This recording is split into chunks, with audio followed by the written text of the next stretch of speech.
Hello everyone, my name is Chief Lanlis, and I'm back once again bringing you guys some more Halo 4 news and information. This time I have for you guys some Extraction gameplay on the map Meltdown. Yes, Extraction is a brand new game mode coming to Halo 4, so I'll be breaking it down for you guys, explaining a few things, as it is a brand new game mode never before seen in Halo. So I hope you guys enjoyed the gameplay. In the background, it's actually from a 343 Industries livestream that they did actually on Halloween.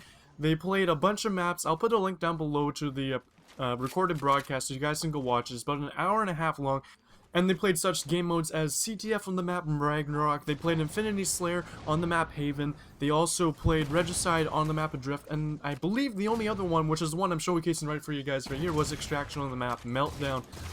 That's why I'm showing you this gameplay as opposed to the others, because we've seen many game types on all these other maps before, and we haven't really seen much gameplay from the map Meltdown, and especially we haven't seen anything about this game mode Extraction. So I'm going to be breaking it down for you guys, and I'm also going to list off a few things from that live stream broadcast so that you guys can just enjoy the broadcast and you don't have to necessarily always pay attention to what they're saying. You can skip on through just with the gameplay if you want to. But there's a few things I do want to point out that I want to also talk about. Before I debrief you guys on the new game mode, I'm going to quickly explain to you guys the map Meltdown for you guys as fast as possible. I did cover all 13 maps that will be on disc when you do order your copy of Halo 4, so I'll put a link down below in the description if you guys are curious on what other maps will be included on November 6th when you do buy Halo 4. So Meltdown is a figure 8 style map with one half of it being covered in snow and ice. Quickly, snow and ice does not affect traction for vehicles this time, so you don't have to worry about slipping and sliding. It's just purely cosmetic. And one side is covered in dirt and stone. There's an easy way to differentiate both sides. This is caused by the Forerunner reactor in the background of the map being closer to one side. Therefore, it is having a meltdown, and that is what is causing one side to appear melted, and the other side is obviously still covered in snow. So that's where the name of the map comes from. It is a figure 8 map. Like I said, it does have the capability of housing vehicles. You'll see the Ghost occasionally in this. Also, the Mantis has been seen in gameplay on the map Meltdown, but I don't see it in this particular game mode as it stands currently. Now onto the game mode Extraction. It is a brand new objective style game mode. I'm trying to find an easy way to explain this to you guys, but the only thing I can really think of is that it is somewhat similar to King of the Hill meets Domination a little bit. Basically, there are two rotating areas that need to be captured by each team, and once they've been captured, they must be held for 45 seconds to earn the extraction. Basically, the act of capturing is extracting. The little lore behind the game mode is that you're like extracting some scientific information from certain sites using what is believed to be a Forerunner device. You see it right here. It doesn't look human in nature. I believe they said it was Forerunner in the broadcast, but feel free to correct me. It just doesn't seem human anyway, so I think it is Forerunner.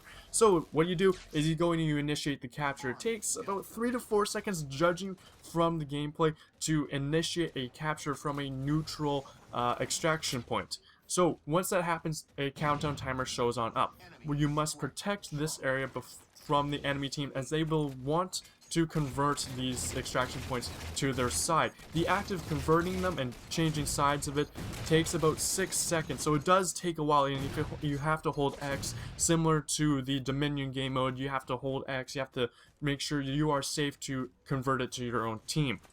So after 45 seconds has gone by, and if you have successfully protected your extraction point, you will earn 1 point towards your team, and that extraction point will disappear and move to a different location, becoming neutral, allowing for other teams and potentially your team to capture it again and earn more points. Now, to win this game currently, as it stands, it takes 5 extraction points to win.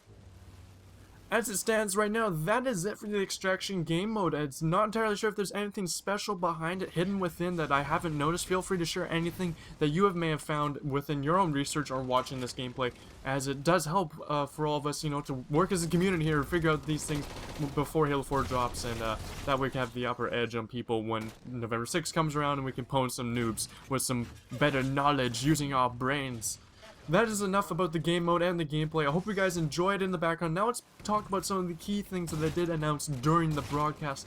One of the big ones was about the progression system in Halo 4. I did a video about this when they released the bulletin a few weeks ago, talking about the progression system, trying to explain it to you guys, as well as the specialization as how they take part in the ranking system.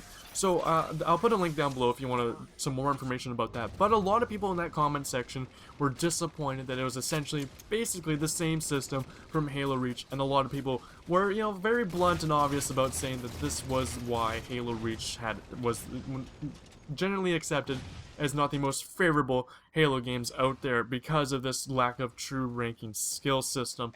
But during this livestream, they actually did announce that there will be skill ranking system in Halo 4. The catch is, it will be in the background. It will not be displayed this time around.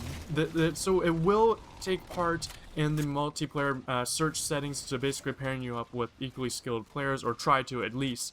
It just will be in the background this time. There will be no visual representation beside your player card saying what rank you are in a specific playlist or something like that. But they haven't confirmed if it is playlist ranking system as well, you know, playlist specific, or is it an overall ranking skill ranking system. They're not entirely sure, but I have a feeling it's going to be the exact same as Halo 3. I don't see any reason why they would put a different skill ranking system, but like I said, it is going to be in the background. There's going to be no visual representation of your true skill rank at this current time. They said they weren't definite in saying that they will show it. Maybe they'll have a way to show it to yourself, and therefore you can verbally communicate it to people, but that is all up to them and what they decide to do in the days to come.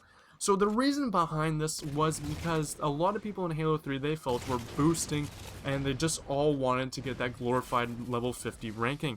And they felt that it took away from the game, as that's all people were apparently focused on. They're just focused on getting that rank and not really playing the game and enjoying it. So they're hiding that in the background, and to try and basically prevent people from boosting, because apparently they had a lot of reports that a lot of people were basically boosting to help their friends get to level 50 skill rank. So I'm kind of glad that they're doing that, and you know what, I truly don't care that if it's in the background. I agree with that. That's perfectly fine by me. Leave me your thoughts down below on the skill ranking system, and let's move on to other key features that they announced during the broadcast. So the other information that I did grab from the broadcast is basically miscellaneous, so I'm just going to fire them off. For King of the Hill, they have a new feature this time where within the last 5 seconds of the hill's life, an indicator will also appear on your HUD telling you the next location of the hill. The indicator will say incoming, so that's definitely a unique thing that is coming around for King of the Hill this time around, and definitely will help you guys from being discouraged from running halfway across the map only to not get there in time as the hill changes location. They've also said that armor abilities currently in this setup of King of the Hill will not be usable while you're inside of the hill. So even if you are using your ability while walking into the hill, it will be disabled the second you set foot in the hill. So you got to think twice about how you're going to protect your hill. Also, they have said that only one person is required to gain points while inside of the hill. You don't have to pile in your entire team to earn more points. It's only going to count if there's one person in there. So that is some things to take into consideration. They also said the kill cams will only be in certain game types, and they will have the ability to be turned off in custom games. They also said that no Forge maps will actually be in matchmaking at launch, so no specific maps made within those 3 Forge environments will be in the matchmaking at launch. Currently, they will be implemented later on. They also said within the 2 discs there have been some confusion. Disc 1 for Halo 4 will contain the campaign, and you'll always use this disc while launching the game. Well, the second disc is used to essentially just install multiplayer, so therefore you don't have to switch in between disc 1 and disc 2 all the time. You can just use disc 1 after you use disc 2 to install. Alrighty guys, that is it for me this time around. I hope you guys enjoyed. Leave a like, leave a favorite, subscribe to stay up to date to all the Halo 4 news and content on my channel. Days are winding down before the Halo 4 launch day. I cannot wait, so I hope you guys come along on my journey when I do Let's Plays, tons of videos on Halo 4, commentaries, tips, how-tos, stuff like that. I cannot wait for Halo 4. Leave any questions that you have in regards to the content in this video, and I'll hopefully help to explain them further if you are confused. My name is Chief Laos, and I hope to see you guys next time. I'm signing out.